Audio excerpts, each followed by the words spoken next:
What is up, everyone? Welcome to 5 Things We've Learned from Game Week 10. My name is Ryan from the Football Chatbox. Let's get into the video.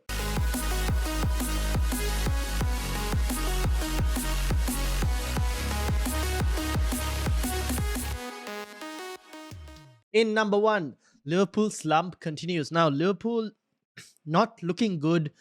Another loss against Arsenal, obviously, this time, but Salah not looking good. Trent off injured at halftime. In terms of like Salah, he wasn't involved at all. Their defense also conceding goals. Van Dijk also not looking great defensively.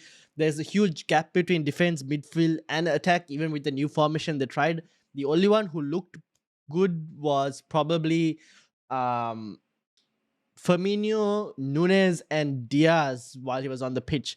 But the rest of the team was still pretty poor. And yeah, right now, owning Salah and Trent on my wildcard didn't really pay off. It costed me a lot of points and huge red arrows, which I will be fixing this week. So make sure to stay tuned for the podcast on Wednesday when we talk about all of that. But yeah, Liverpool slump continues. If you got Trent or Salah, are you keeping them in your team? Let me know in the comments down below. If you're selling them, who are you selling them for? Because I'm also thinking about it, thinking about selling. So let me know in the comments what you're thinking about that. Let's move into number 2. Potter roulette strikes. Yep, it's not Pep roulette, but it's now Potter roulette because we saw 7 changes made to Chelsea's starting lineup against Wolves. We did not expect. I was thinking here's the time that Reece James finally gets more than 2 points, and ended up with a 1-pointer because he didn't start, came off the bench, which didn't help as well. And yeah, I mean, 7 changes. I did not expect that at all. Chilwell, James, Aubameyang, Sterling, all of them got benched. All the common FPL assets, apart from maybe Mount, got benched. So that is something we need to keep in mind. Potter has done that before when he was at Brighton. He did make changes quite a lot. Now we'll have to keep that in mind when Chelsea have like a Wednesday, Saturday game. It's something we'll need to monitor because now we have 3 game weeks in 7 days coming up as well. There could be a lot of Chelsea changes, so keep that in mind. Make sure you have your subs correct.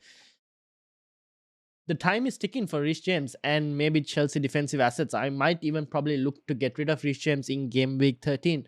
So we'll have to wait and see how that goes. But yeah, not looking good if you own a Chelsea asset at this moment because we don't know when they will start and when they won't start at this point. So something to monitor, obviously, but we'll see.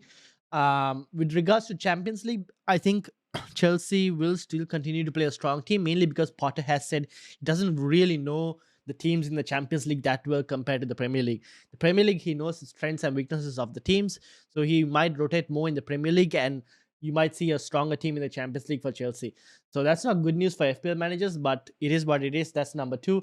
Let me know what you thought about it. Moving on to number 3, Newcastle attack versus defense. Now, Newcastle attack in the last 2 games has gone up significantly. They're scoring a lot of goals, but at the same time, they're conceding unnecessary, unexpected goals, like 1 goal every game, losing out clean sheets for managers with double or triple Newcastle defense. So now it's probably a time to question, do you keep on to double Newcastle defense? Obviously, the next couple fixtures, there are easy ones and there are also hard ones where I kind of expect them to lose their clean sheet. So it's up to those who are still on double Newcastle defense. Are you keeping double Newcastle defense? Let me know in the comments. The attack, though, looks pretty good, to be honest. We'll be interested to see how they do against some of the tougher teams in the next few games that they have. Obviously, United up next. That'll be a very interesting challenge. I don't think they're keeping a clean sheet, to be honest. But we'll see. We'll have to see. Attack-wise, though, they might have chances against United's defense. So that is something to keep in note. With regards to if you own multiple defenders. If you own Trippier, I'm still happy to keep Trippier. I have to see. Maybe I might even start him against United. We don't know. We know Trippier is capable of racking up bonus points and on set pieces as well. So something to keep note of. Moving on to number 4, Arsenal, the real deal. Now, Arsenal are the real deal. They are beating teams. Obviously, this is the month we thought that will be hard for Arsenal. They've beaten Spurs, they've beaten Liverpool, Leeds up next. Obviously, the blank come in, but then after that, three easy games. Chelsea also in the middle. I think in that, I am expecting Arsenal to do well. So if you have Martinelli, now I was thinking whether I should hold Martinelli or sell Martinelli. Now I'm thinking I probably hold Martinelli as well. Try and hold my City assets as well. Arsenal and City are the best teams in the league right now, so you don't want to be losing their assets. If you do, you want to be trying to get them back in after the blank as well immediately, because they are the two consistent teams right now that you know their assets are going to perform and are going to deliver. So Arsenal looking good. What are you doing with Arsenal assets? I'm interested to see what you guys are planning on doing. How do you plan on navigating Game Week 12? If are you dropping any Arsenal assets or are you benching them? Same thing with City. Are you dropping? Are you benching? Let me know in the comments. Let's move on to the final one, number 5. West Ham picking up steam. Now, 2 games ago in the Prem, West Ham had what, 3 goals in 7 games or something?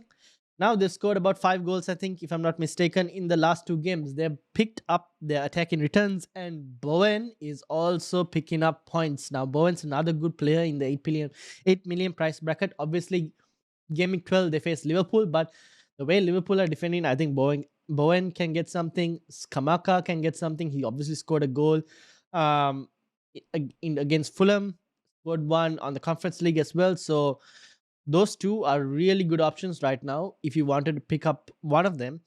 There's talk about Mitrovic potentially again. We're not sure whether he'll be fit against Bournemouth. If you're looking for an alternative, I don't mind Skamaka, to be honest. He could be a good option if Mitrovic is obviously out for longer than we expect. But Bowen and Skamaka doing really well, performing well. I like the two of them. And also West Ham, we're waiting to see what the attacking options will be like. It seems like it's picking up. Let's see how they do. But yeah, that is 5 things we learned from Game Week 10. Let me know what you thought about it. And also, if you are new, make sure to subscribe, hit the like button. We're chasing 500 subscribers. So 409 right now. Hit the subscribe button, hit the like button. Thank you all for watching, and I'll see you all later. Peace out. Hold me close till I get up. Time is barely on our side. I don't wanna waste what's left. The storms we chase are leading us.